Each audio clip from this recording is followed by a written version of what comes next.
चलो आज देखते हैं 1.3 का जैसा कि पहला क्वेश्चन है यहाँ पे। सिद्ध कीजिए कि रूट 5 एक अपरिमेय संख्या है। अब रूट 5 को हमें अपरिमेय संख्या साबित करनी है, ठीक है। हमें पता है कि रूट 5 एक अपरिमेय संख्या है क्योंकि जो भी संख्या रूट के अंदर होती है वो सारी की सारी अपरिमेय संख्या होती है।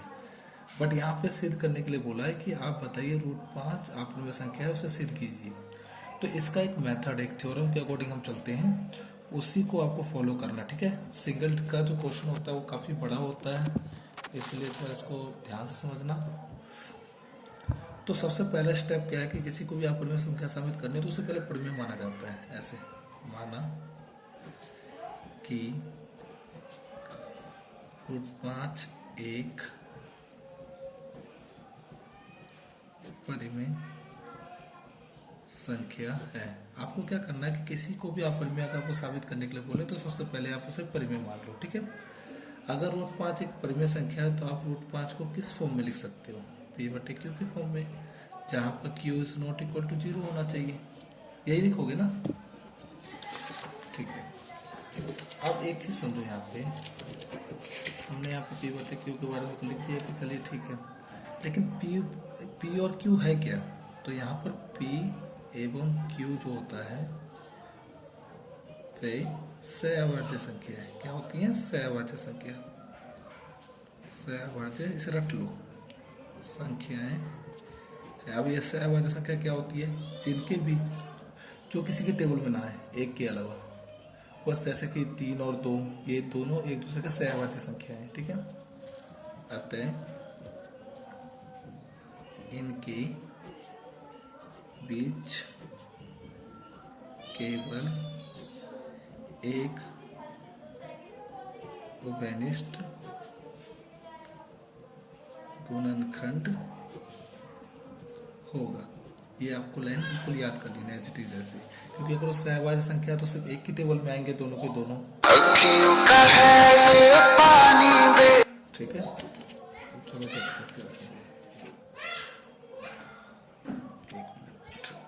एक मिनट थोड़ा वेट करो, ठीक है। अब हम इसे आगे सॉल्व करेंगे। जैसे कि ये रूट 5 है, पी बटे क्यू, इसके नीचे 1 लगा दो।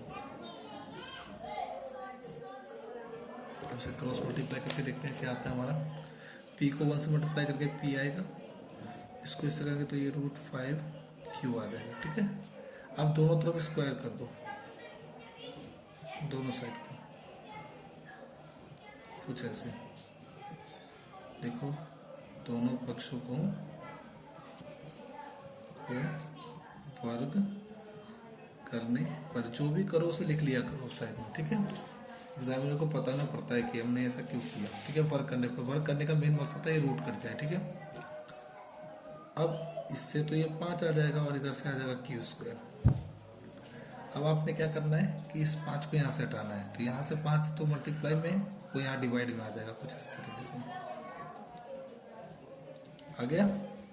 अब इसके बारे में एक थ्योरम लिखनी है आपको कि पी स्क्वायर 5 से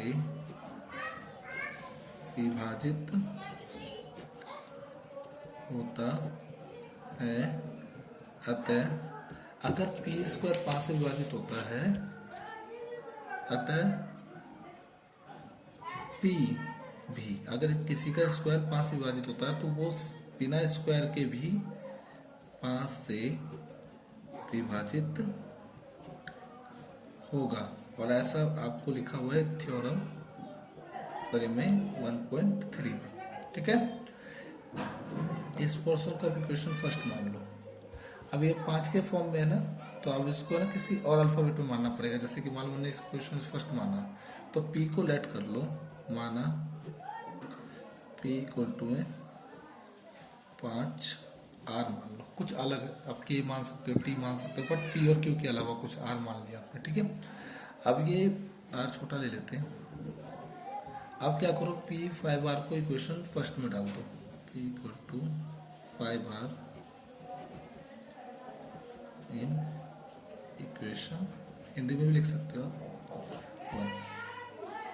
अब इक्वेशन 1 में क्या है हमारा, ये पी स्क्वायर इक्वल टू में 5 क्यू स्क्वायर। तो अगर मैं इस p की जगह पे 5r डालूँ, p की जगह पे अगर मैं 5r डालूँ तो ये कुछ इस तरीके से हो जाएगा, 5r का स्क्वायर इक्वल टू में 5q का स्क्वायर। ठीक है,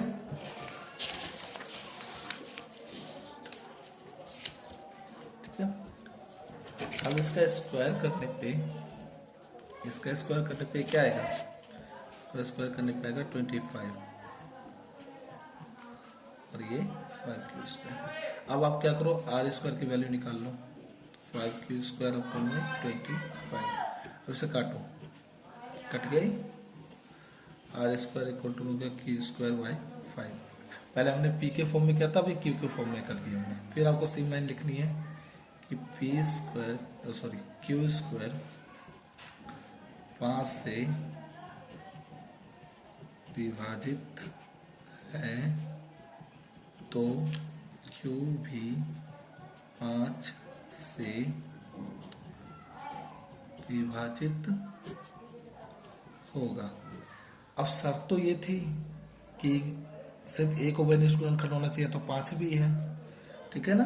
अतः इससे ये पता लगता है कि P एवं Q का 5 भी